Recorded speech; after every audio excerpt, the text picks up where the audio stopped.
Vamos a hablar de varias tecnologías evolucionándose que son muy críticos en la guerra contra el terrorismo y tecnologías que retan nuestra libertad y seguridad. Vamos a escuchar de 5G, criptomonedas, ciberseguridad, pero vamos a escuchar primero de criptomonedas.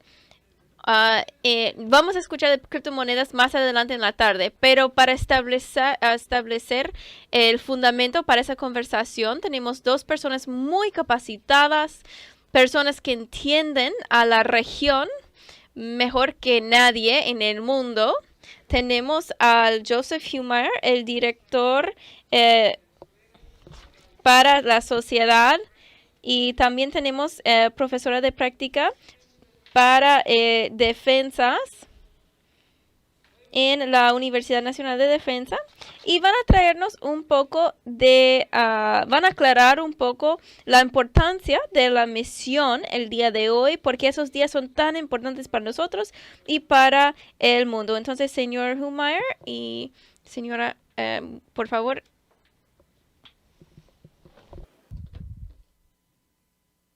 Buenos días a todos y a todas.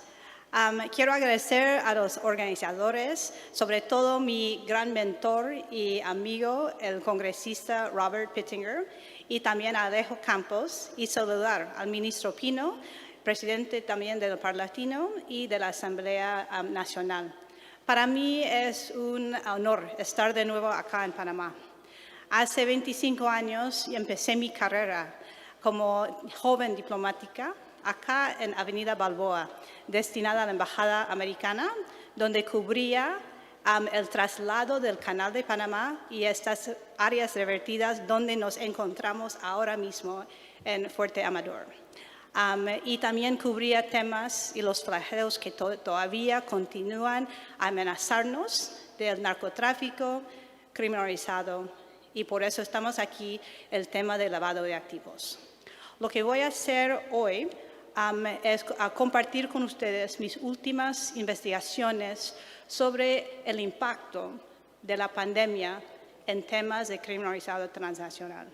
Estoy por publicar un estudio en 10 días y con eso comparto con ustedes algunas láminas para, sobre todo, hablar del entorno donde nos encontramos para empezar este foro parlamentario tan importante. A ver.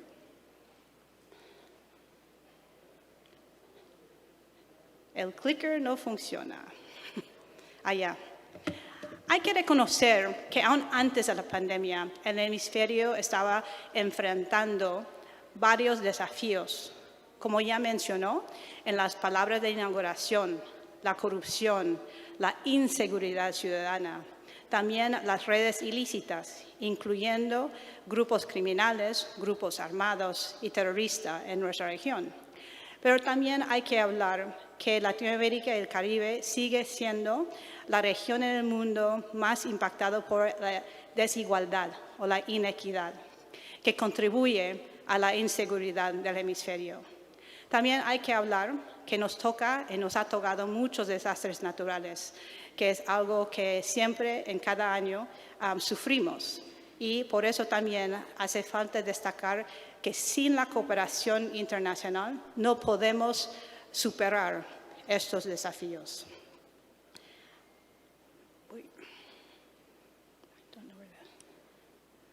Allá. Y para nuestra región, el virus COVID-19 ha impactado más en términos de infecciones, pero también en términos de muertos. Y todavía seguimos con cómo superar el virus. Y este virus ha tenido un impacto multifacético. Y por eso voy a dedicar mi charla sobre estas 4 categorías. En lo de la salud pública, cómo está afectando nuestras economías, a la seguridad pública y últimamente en la democracia. Lo que hemos visto es que en varios países hemos tratado de responder a la pandemia con liderazgo, capacidad del Estado y confianza social, Pero todavía en mi propio país, en Estados Unidos, en los países amigos, todavía nos cuesta lograr superar este virus. Y estamos tratando con enfrentar los problemas de salud, con detección, prevención y últimamente las vacunas. Y también estamos haciendo un estímulo muy agresivo para recuperar la actividad económica, porque es una crisis de doble cara, ¿no? Una crisis sanitaria con una crisis económica.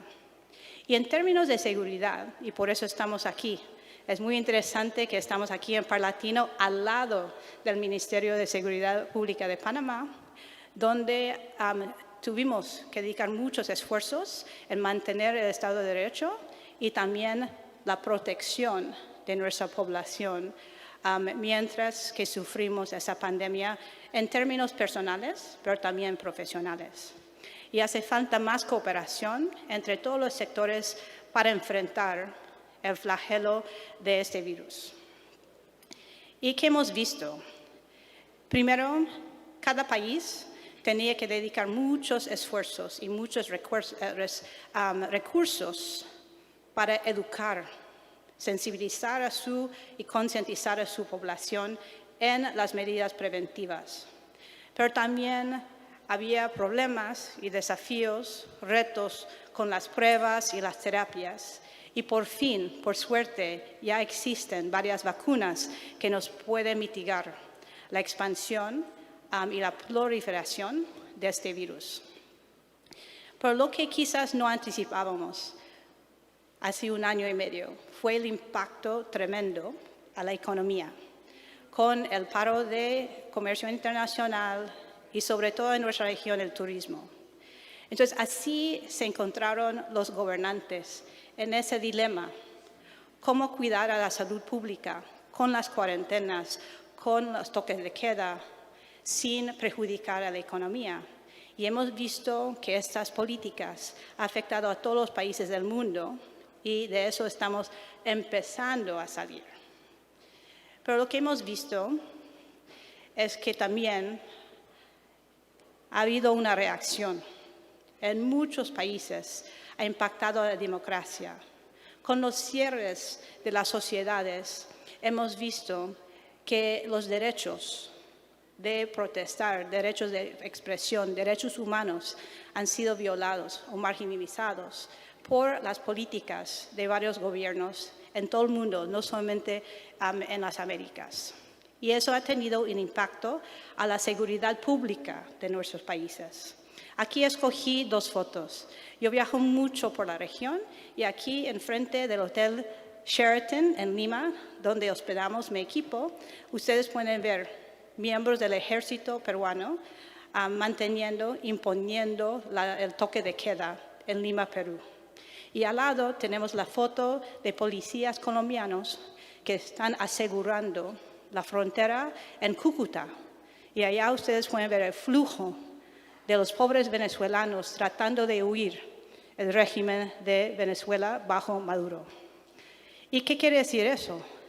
Eso quiere decir que las fuerzas de seguridad, incluyendo las Fuerzas Armadas, policías, gendarmerías, guardias nacionales, siempre han tenido su papel tradicional.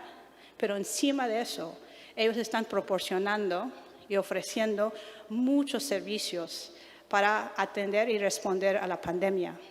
Y por eso también representa una distracción contra la lucha para enfrentar los grupos criminales. Y estos grupos se están aprovechando de nuestra, dedicación y obsesión con lo que es la pandemia. Ya llevamos más de 30 años con el fenómeno de globalización que nos ha hecho en ciudadanos globales, ¿verdad? Aprovechando del acceso a productos, servicios, información, la habilidad de viajar en una manera más eficaz, más barata, más rápida. Pero mientras tanto, actores ilícitos, ¿a qué me refiero? Grupos criminales, proliferadores, terroristas y sus facilitadores, sobre todo los que lavan sus activos, han aprovechado de este mundo interconectado y lo están haciendo ahora mismo a pesar de la pandemia. Hemos visto sobre todo que también los grupos criminales fueron afectados, impactados los primeros 2, 3, 4 meses de la pandemia, pero se han adaptado muy rápidamente, mucho más rápidamente que los propios gobiernos con el cargo de enfrentar estos grupos. Y hemos visto también que en el caso del narcotráfico, que ha sido global, ahora va la cocaína destinada a mercados en a Europa y también en Asia. Como ha bajado el consumo del americano en Norteamérica, nosotros ahora estamos consumiendo más drogas sintéticas. Y por eso hemos visto una diversificación del consumo y el tráfico mundial de drogas. Y es muy preocupante ahora con el desarrollo de drogas sintéticas como metanfetamina y opioides.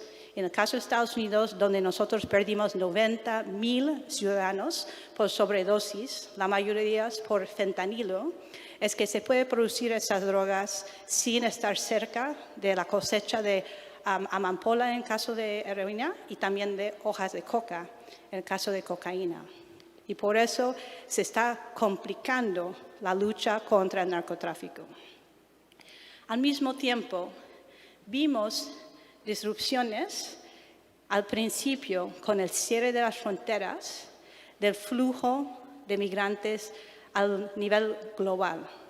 Pero ahora, como los países están abriendo otra vez, hemos visto más olas de migración irregular. Es un tema que diariamente está en las noticias en el caso de Estados Unidos, donde estamos recibiendo cifras récord de migrantes irregulares llegando de cualquier esquina, no solamente de Latinoamérica, sino de más de 100 países en el mundo, tratando de entrar en los Estados Unidos de forma ilegal. Y también hay que hablar. Ustedes que viven acá en Panamá saben de la frustración y la crisis humanitaria que están sufriendo los venezolanos. Y ahora hemos visto que ese régimen de Maduro le cuesta responder a las necesidades sanitarias e humanitarias de su población y por eso hay que anticipar más migración irregular, también por causa de la crisis económica que están sufriendo muchos países en Latinoamérica. Y hay que destacar y subrayar que la violencia no ha bajado. Fue algo que nosotros que somos analistas de seguridad nos impactó la cifra de homicidios por 100,000. Sigue siendo la región más violenta en el mundo, nuestro querido hemisferio occidental. Y hemos visto más violencia y más pelea entre los grupos criminales para establecer territorios, salvaguardar y hasta expandir su economía ilícita. Y ustedes saben que afecta más esa violencia contra mujeres y niños. Y es algo que tenemos que enfrentar. Es la violencia contra la mujer y también cómo está relacionado con el crimen organizado transnacional. Cuando estamos hablando, por eso estamos aquí estos 2 días, del lavado de activos, también estamos observando que estos grupos ilícitos inventan y se están adaptando y son muy ágiles de encontrar nuevas maneras. Y de esto también tenemos muchos paneles hoy y mañana que van a hablar sobre el uso de la tecnología con FinTech y también las criptomonedas en la manera de mover los flujos ilícitos a nivel mundial.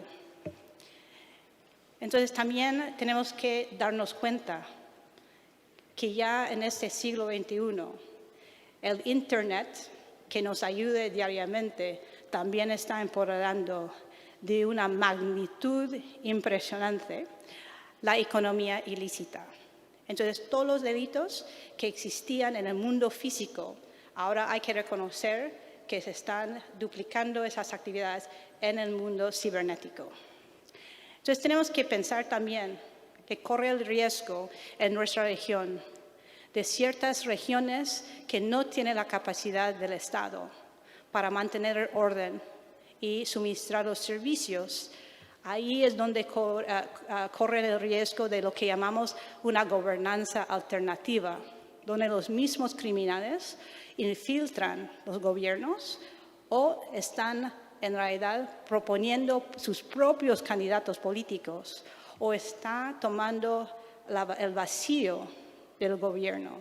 Y aquí ustedes pueden ver que el cártel de Sinaloa estaba repartiendo cajas a las personas que tenían hambre y también necesidad para salvarse y también cuidarse de la pandemia. Entonces, ¿qué podemos hacer nosotros? Cada uno de nosotros tenemos un rol. Entonces, hay que pensar que en cada país nuestras fuerzas de seguridad tienen que mantener sus roles tradicionales mientras que atienden también a la pandemia. No se puede bajar los recursos y la atención contra el crimen organizado transnacional mientras que ellos están fortaleciéndose. También tenemos que estudiar y apreciar cómo estos grupos están innovando, están en realidad cambiando su manera de aprovechar de este nuevo entorno de la pandemia. Y como dije antes, y como lo mencionó Alejo, hace falta invertir en la capital humana de nuestros países, con la educación de valores y también reforzando oportunidades en la economía lícita para que no puedan ser a riesgo de ser reclutados por grupos criminales. Y también por eso estamos aquí. La inteligencia financiera es clave para estas investigaciones. Hay que seguir la pista del dinero porque el dinero también motiva a estos grupos criminales. Su objetivo es maximizar la ganancia. Por eso, quitándole el dinero con medidas de extinción de dominio es algo clave que cada uno de nuestros países representados acá en el foro podamos mejorar, no solamente por legislación, sino también la implementación de estas leyes. Y hay que darse cuenta, no es ningún secreto, que aún antes de la pandemia había esa rivalidad entre Estados Unidos, China y Rusia en nuestro hemisferio. Y ahora vemos con la diplomacia de inversión, de tecnología como 5G, de que vamos a hablar, y también la diplomacia de vacunas, es algo que está en las noticias cada día. Y entonces, ¿qué tenemos que hacer para enfrentar y recuperar de la pandemia? Primero, hay que resolver la crisis sanitaria con la vacunación. El presidente Biden se fue a Europa y también ha hecho muchas declaraciones de las donaciones de las vacunas que sobran en los Estados Unidos. Y ya vienen en camino estas vacunas de Moderna, Pfizer y de Johnson & Johnson para apoyar a una respuesta mundial contra el virus COVID-19. Es algo que hace falta y también puede agilizar la recuperación sanitaria e económica de todo el mundo. También tenemos que pensar en cómo recapacitar y también fortalecer el crecimiento económico y también el desarrollo socioeconómico. Y lamentablemente hemos visto eso, y Joseph va a hablar de eso, de lamentablemente una falta de confianza en las instituciones gubernamentales actuales. Nada más en el país vecino, en Colombia, puede ver las manifestaciones hasta violentas, donde la población está expresando su disgusto y en realidad sus expectativas que no han sido cumplidas, que existían aún antes de COVID-19. Y por último, tenemos que reforzar, como lo mencionó el senador Pizarro, en fortalecer la seguridad ciudadana y para enfrentar esa violencia que sigue siendo un flagelo tremendo en nuestra región comparando a otras partes del mundo. Y nada más, también tenemos que actualizar las organizaciones internacionales como la ONU, como OMS, como la OEA. Estas instituciones fueron fundadas en 1947, después de la Segunda Guerra Mundial. Quizás no están bien capacitadas para enfrentar lo que son las amenazas del siglo XXI.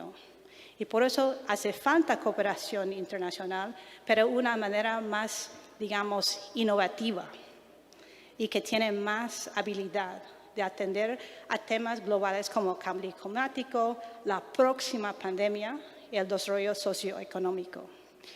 Y nada más tenemos que reconocer, para promover la seguridad y prosperidad en nuestro hemisferio, hace falta establecer un Estado de Derecho, agilizar la inversión y desarrollo, enfatizar la seguridad ciudadana, pero sobre todo hay que luchar contra la corrupción y la impunidad, porque es con la corrupción y la impunidad que estos grupos armados y grupos criminales aprovechen del medio ambiente y lamentablemente presentan amenazas a nuestra seguridad de toda la región.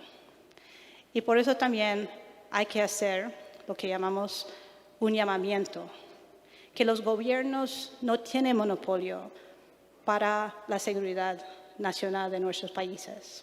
Hay que hacer un llamamiento que el sector privado y el sector civil, eso incluye la educación, ONGs, colaboren para esa lucha y para lograr un esfuerzo de toda la nación y todas las naciones acá representadas para que logremos un hemisferio más próspero y más seguro de aquí en adelante. Muchísimas gracias por esa oportunidad y estamos aquí para apoyar.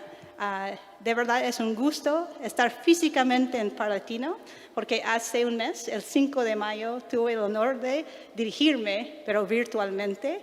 Así ha mejorado la situación digamos, de los viajes internacionales y me alegro estar otra vez con muchas contrapartes físicamente, que no se puede reemplazar con Zoom. Muchísimas gracias.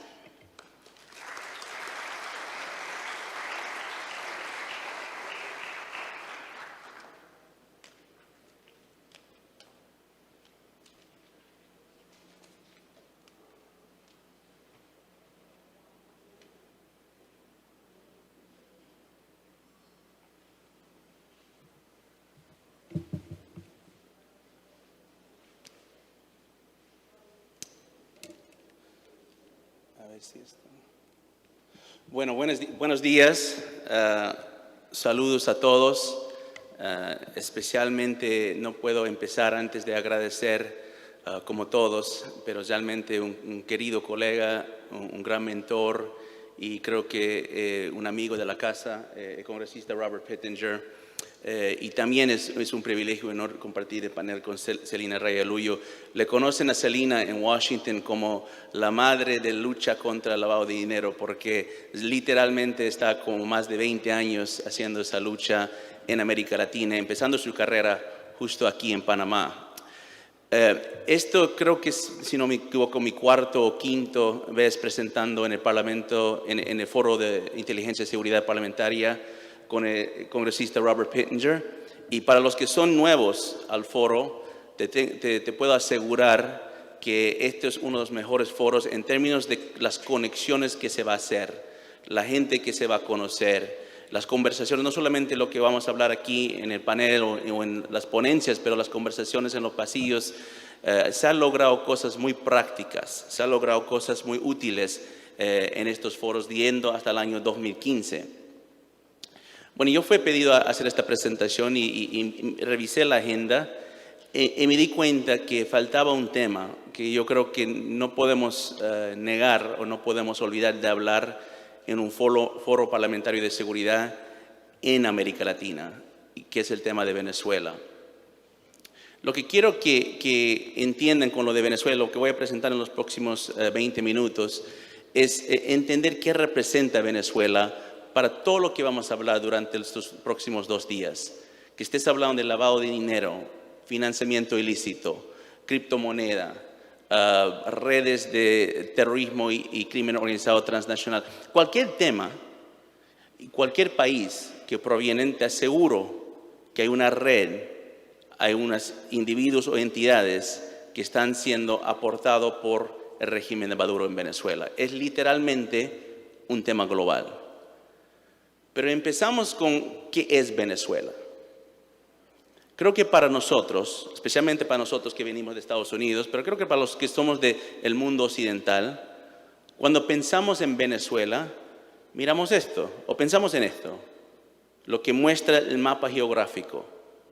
Un país lindo, realmente, en términos de diversidad y ecológico, un país rico de recursos naturales y un país que ha sido, de cierta forma, una historia larga de construir una democracia, respetado por la ley y las normas internacionales, dentro del concepto del Estado soberano, un concepto que ha desarrollado los países y las relaciones entre los países desde el siglo XVII, desde el Tratado de Paz de Westfalia. Pero la pregunta no es qué es Venezuela para nosotros en esta conversación sobre redes ilícitas. La pregunta es qué es Venezuela para ustedes, o qué es Venezuela para los adversarios, para el régimen de Maduro, para el crimen organizado transnacional, para el terrorismo internacional. Y cuando hacemos esa pregunta, nos damos cuenta que hay otro mapa que están mirando.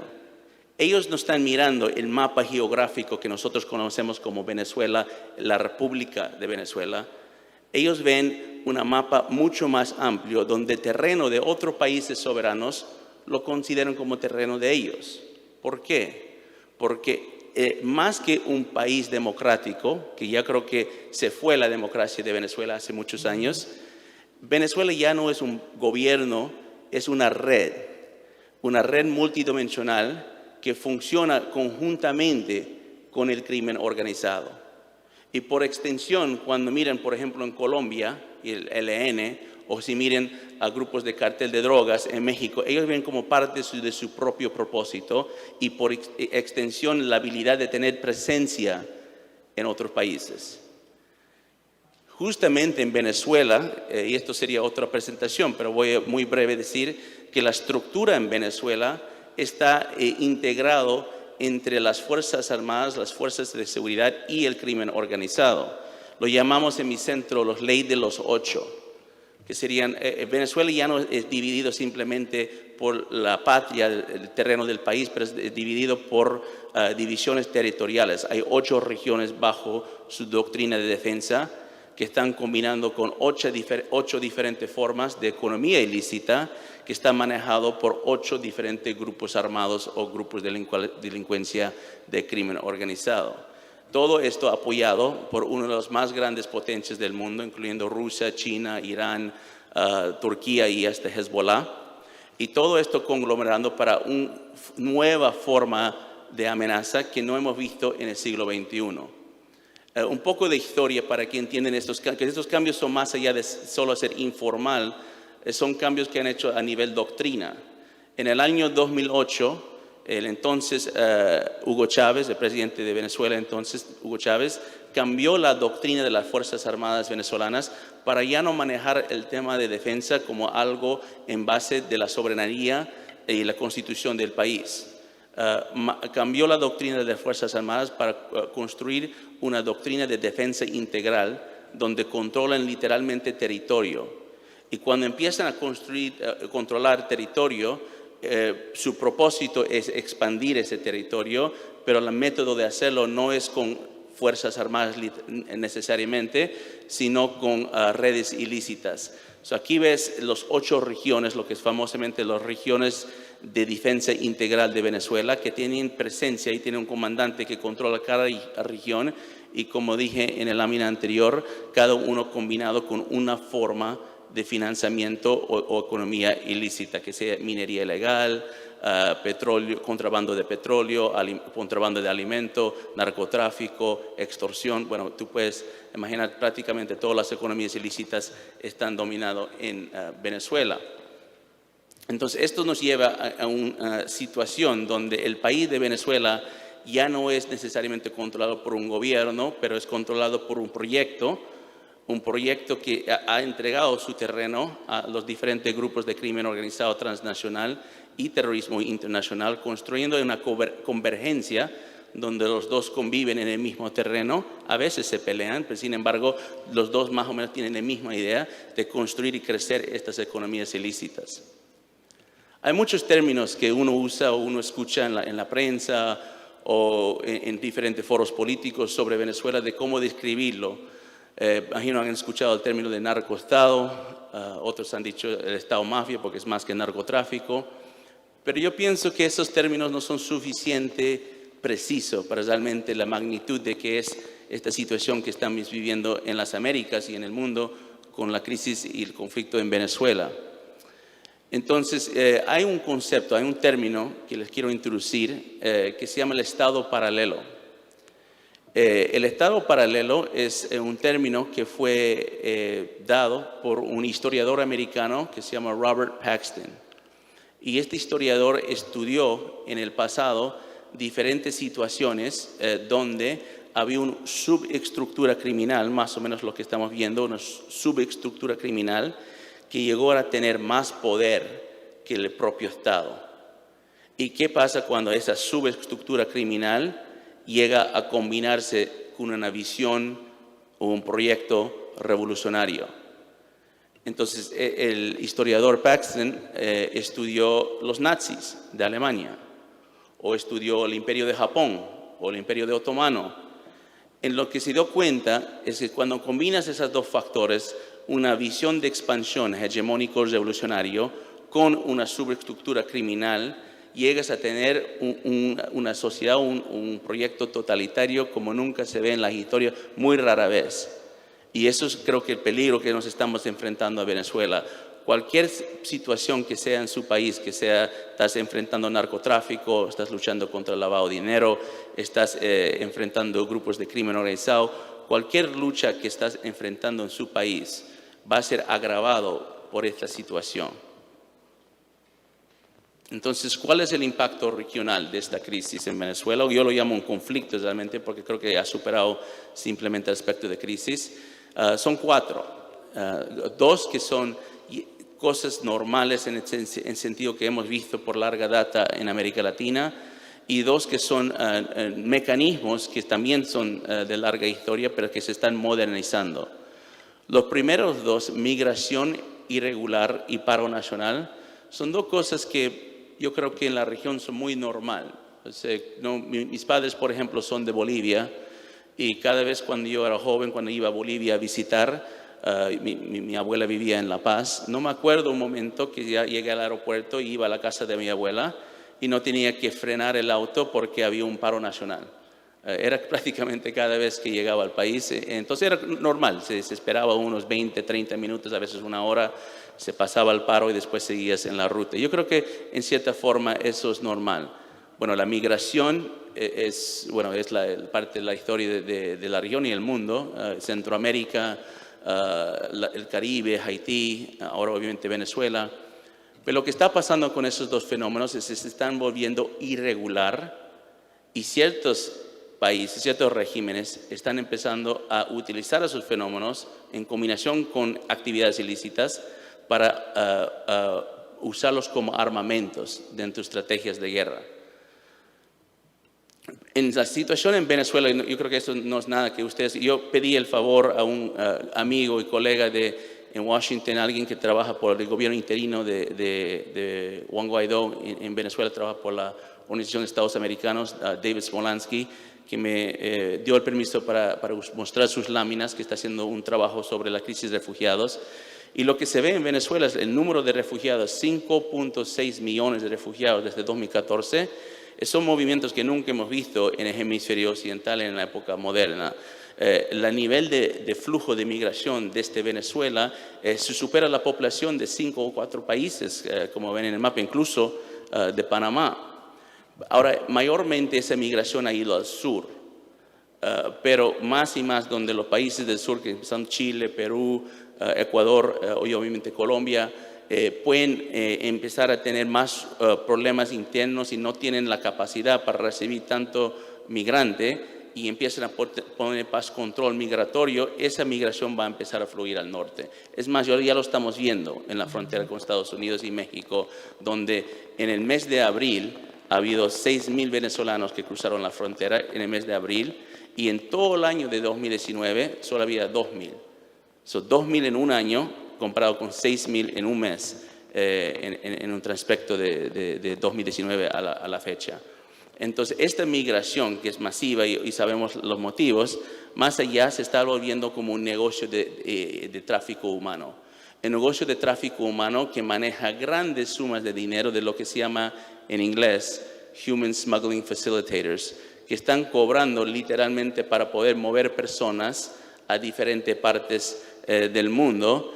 Y más allá de simplemente el negocio, que es suficientemente triste y creo que algo que no debe pasar en el siglo XXI, sin embargo, hay los regímenes que miran esta movilización de migración forzada como una forma de debilitar las fronteras. En Colombia mismo, en este momento, en la frontera de Colombia y Venezuela, hay por lo menos 3 diferentes formas de conflicto armado, a pesar del aflujo de migración. Hay el conflicto entre las disidencias de la FARC con Fuerzas Armadas Venezolanas en Apure, hay la bomba que hizo el Ejército de Liberación Nacional de Colombia contra sede militar en Cúcuta, y hace una semana atrás, un poco más, hubo un atentado, asesinato al presidente de la República de Colombia, presidente Duque, cuando estaba volando en su helicóptero. No es exagerar en decir, y esto se ha conversado muchas veces con Colombia, no es exagerado decir que literalmente se está borrando la frontera entre Colombia y Venezuela, donde el flujo de grupos irregulares armados y grupos ilícitos están dominando más terreno que los propios estados. La migración se ha vuelto más allá de simplemente un problema de pobreza, un problema socioeconómico, se ha vuelto una actividad grande de ilícita, pero también se ha vuelto como un armamento para debilitar los estados, especialmente sus fronteras. Desinformación. Como dije, hemos visto protestas nacionales en América Latina por mucho tiempo, pero desde 2009 específicamente se está empezando a ver una forma de protesta nacional irregular, donde un tema que sería legítima, que tal vez merece una protesta, explota como una bomba de tiempo y llega a completamente destabilizar un país. Esto es un estudio donde en manifestaciones de Chile de 2019, que fue por creo que el subo del precio del transporte público, literalmente se quemó prácticamente las instituciones y las fuerzas de seguridad del país, de la ciudad de Santiago y muchos del país. Pero lo que se vio es que la amplificación de esa manifestación no pasó en el ámbito físico o no inició en el ámbito físico, más bien inició en el ámbito informático. Aquí había un estudio que yo participé donde había 7 millones de interacciones digitales. 7 millones de interacciones digitales. De esas 7 millones de interacciones digitales, más o menos menos de 1% de las cuentas estaban haciendo más de 40% de la bulla, del ruido en ese tráfico, es lo que ves más o menos ahí. Y de ese 1% de las cuentas, más de 70% venía del exterior, principalmente de Venezuela, Nicaragua, Cuba y hasta algunos de Rusia. Esos nodos que ves ahí, verde, rojo, que en pocas palabras hay nodos críticos en el ámbito informático que hacen mucha bulla para escalar lo que sería una manifestación legítima y normal, para agregarlo a grandes acciones de violencias que no serían adecuadas a la situación. Esto estamos viendo en Colombia, lo hemos visto en Bolivia, lo hemos visto en Ecuador y de cierta forma se está replicando en todos los países. Y voy a repasar un poco rápido porque me está quedando corto de tiempo, pero lavado de dinero en términos de lavado de dinero basado en el comercio exterior, lo que en inglés lo llaman trade-based money laundering, se está innovando nuevas formas de lavado de dinero bajo el comercio exterior. Venezuela como grande exportador de petróleo, pero una institución petrolera que ya no funciona, PDVSA, está siendo utilizado para grandes esquemas de lavado de dinero, pero lo puedes extender eso al oro, lo puedes extender también a otros minerales de la familia de coltán y muchos otros diferentes productos y minerales y cosas que podían ser manejados en las economías legítimas, formales, como grandes comercios, pero utilizado como formas de lavado de dinero con el epicentro desde Venezuela. Y por último, la criptomoneda. Esto es interesante porque esto es una novedad muy reciente, creo que es reciente en el último año y medio, donde Venezuela ha llegado a ser entre los 10 países más potentes para algo que se llama hash power o hash rate. Hash power, hash rate es el nivel de potencia o consumo de electricidad que se hace en un país para poder hacer la minería de la moneda digital, de la criptomoneda.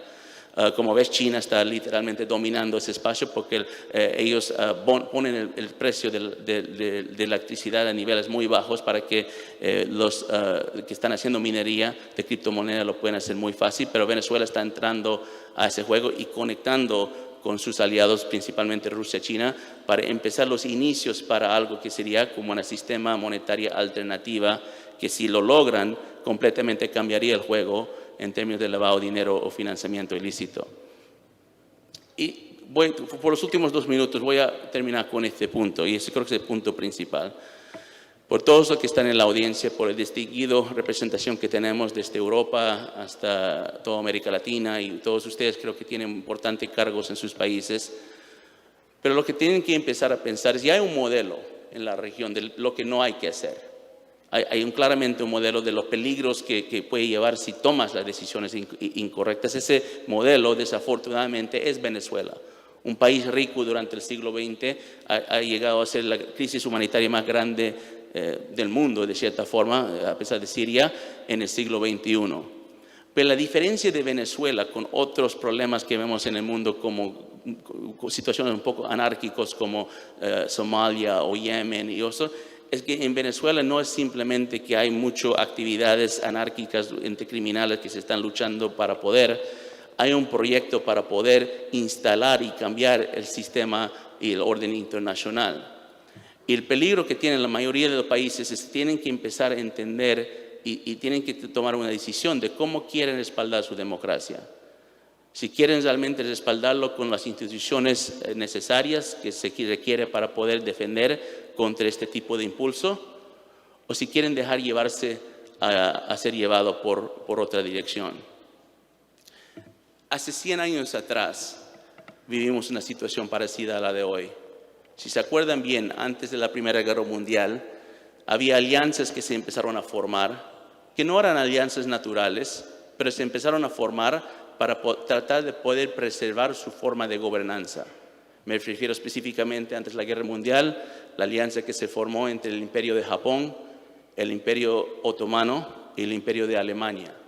En ese momento se pensaba que esos países se tenían que unir para poder manejar el orden internacional, pero el sistema de monarquía, pero no lo lograron. Y después de la Segunda Guerra Mundial se empezó el orden internacional con lo que conocemos hoy con tratados y libre comercio. Pero estamos viviendo ahora otro momento, no igual, pero parecido, donde hay una alianza no completamente natural, enemigos del pasado, o por lo menos adversarios, que se están uniendo fuerzas para construir capacidades conjuntas para poder cambiar la forma en que vivimos nuestras vidas. Las economías ilícitas solo son ilícitas hasta que no. Pero cuando una potencia llega y normaliza lo ilícito, nosotros somos los ilícitos. Regresamos al mapa. Tienen que entender cómo el otro lado está viendo a nosotros, porque en otra parte del mundo hay un grupo parecido a esta, pero con otras ideas de cómo quieren gobernar. Y lo que se llama Estados Unidos, lucha entre grandes potencias, no está lejos de América Latina, más bien ya ha llegado. Muchas gracias por su atención y abierto a preguntas.